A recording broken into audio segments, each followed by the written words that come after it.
tous et bienvenue en Patagonie. On vient juste d'atterrir à Trelew. On a fait 2 heures de vol depuis Buenos Aires. Il est 8 heures. Il fait super beau, tout est dégagé. On a un coucher de soleil qui est magnifique. On a des couleurs magnifiques, j'ai jamais vu ça ailleurs. On est parti pour un grand voyage en Patagonie. On va rester un peu plus de 2 semaines ici. Notre première étape, c'est la péninsule de Valdés. Il y a un dinosaure juste là, regardez.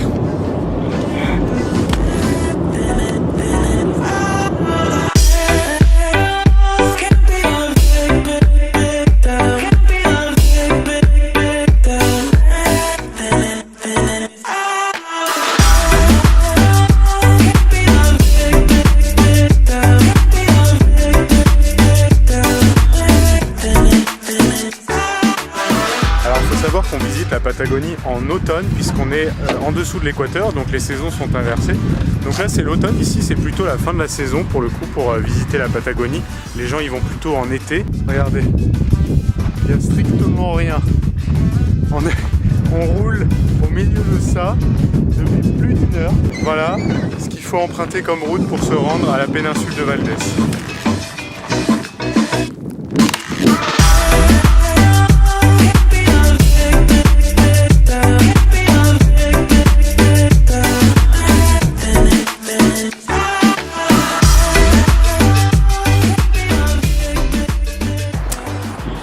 Ok, donc pendant que je suis là à observer les phoques et à les entendre gémir derrière moi, je voulais vous faire un petit topo sur qu'est-ce que la Patagonie. Parce que la Patagonie, beaucoup de monde en parle, mais on ne sait pas exactement à quoi ça correspond. Donc en fait, la Patagonie, c'est situé au sud de l'Amérique latine, principalement en Argentine, et il y a une petite partie au Chili. Ok, donc la Patagonie, je vous le disais, c'est cette région d'Amérique latine partagée entre le Chili à l'ouest et l'Argentine à l'est.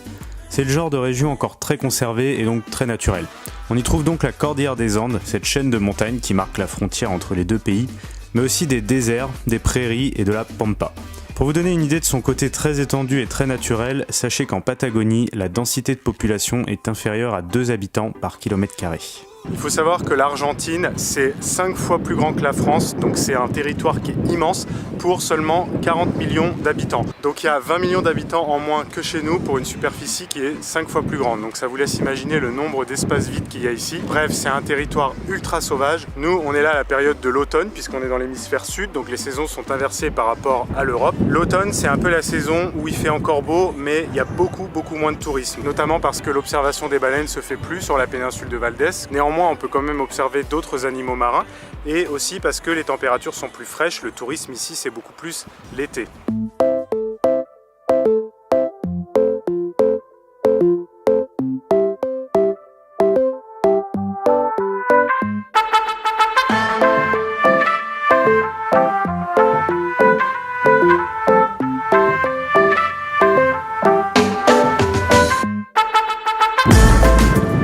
D'arriver à notre premier point d'observation des pingouins. Donc ici c'est une réserve nationale, on est 3 voitures, donc c'est pour vous dire qu'il n'y a vraiment personne. Il y a un vent de malade par contre, regardez, on a l'impression d'être aux États-Unis avec dans une ferme dans le Far West. Je pense qu'on va faire une petite pause déjeuner avant d'aller voir les pingouins qui devraient être normalement du côté de la péninsule par là-bas, et ça sent le feu de bois.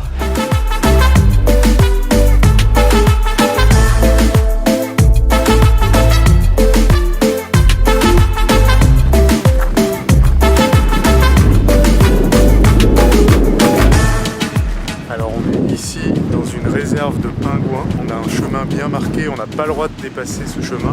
On est censé parler très doucement, marcher très doucement, il ne faut surtout pas les effrayer. Il y a une colonie, c'est impressionnant, il y en a vraiment beaucoup. Et en fait, ils sont tous là, ils protègent leur nid. C'est ce que nous a expliqué le guide en arrivant. Ils sont tous là à protéger leur nid puisque c'est la période de reproduction et de mue.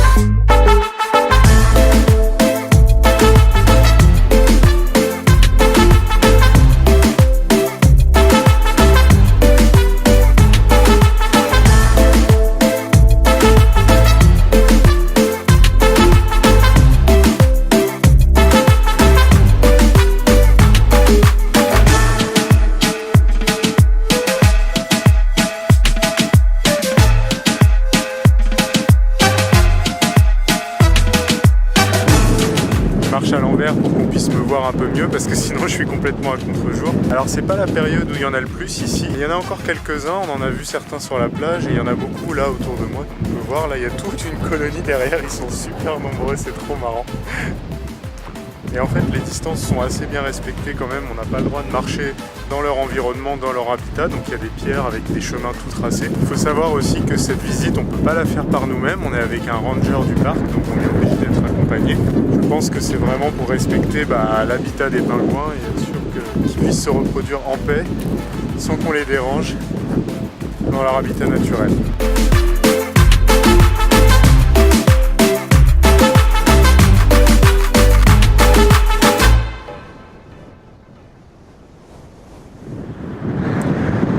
Alors sur les routes à la péninsule de Valdez, vous avez beaucoup de estancias comme celle qui se trouve derrière moi, juste là. Donc en fait c'est des espèces de fermes où parfois ils élèvent des chevaux, là c'est le cas, il y a des chevaux, et vous pouvez vous arrêter pour vous restaurer. Donc nous on va faire une pause déjeuner ici, souvent on s'arrête aux estancias, on arrive à caler les horaires pour arriver aux bons endroits au moment des repas. Vous avez aussi des toilettes, des petites supérettes pour acheter de l'eau, des choses comme ça. Voilà. Il va vite, hein.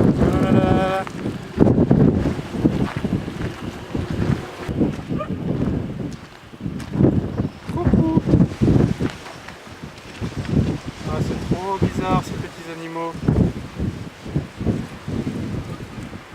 Ils se baladent toujours sur les parkings, on a l'impression qu'ils ont une petite carapace sur le dos, c'est trop mignon. Oh la vache.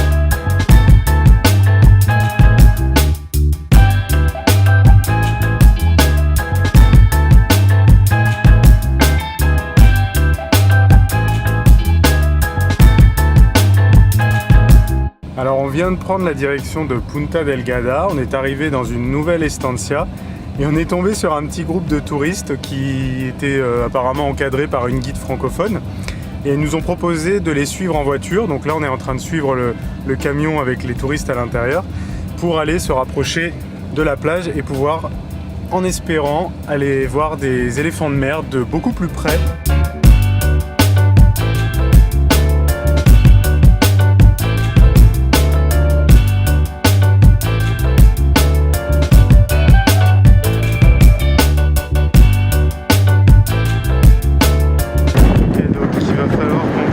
Là jusqu'en bas parce que les éléphants de mer ils sont là. Voilà, c'est parti. Ouais.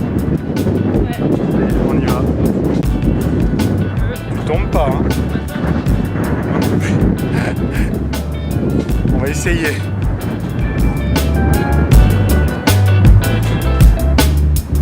Non mais là ça me stresse le fait que tu sois à l'envers quand même.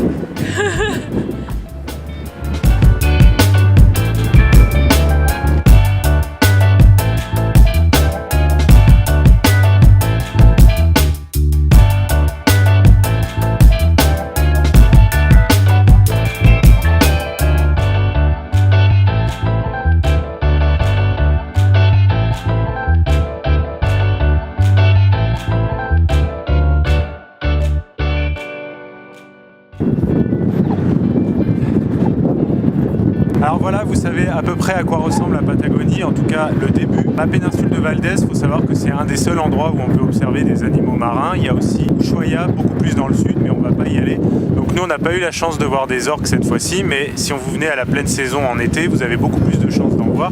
En tout cas, on a vu des pingouins, on a vu des lions de mer, on a vu des phoques, on a vu pas mal de choses. Alors notre prochaine étape, c'est El Calafate. C'est une petite ville avec un aéroport qui permet d'accéder au Perito Moreno. C'est un des seuls glaciers qui prend encore de l'ampleur au fur et à mesure des années, contrairement à tous les autres glaciers qui fondent à cause du réchauffement climatique. Et à cet endroit-là, on a aussi prévu d'aller jusqu'à El Chalten, où on a une grande randonnée de prévue de 10 heures, 5 heures aller-retour, 5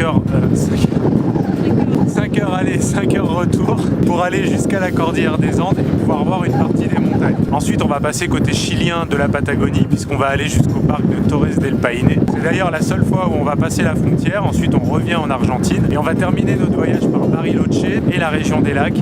Je vous mets quelques images pour que vous sachiez à quoi ça ressemble toutes ces étapes. J'espère que cette introduction à la Patagonie vous a plu. Merci de me suivre. N'oubliez pas de vous abonner. Mettez un pouce si ça vous a plu. Je vais essayer de survivre au vent. Et nous, on va continuer notre voyage. Allez, à la prochaine.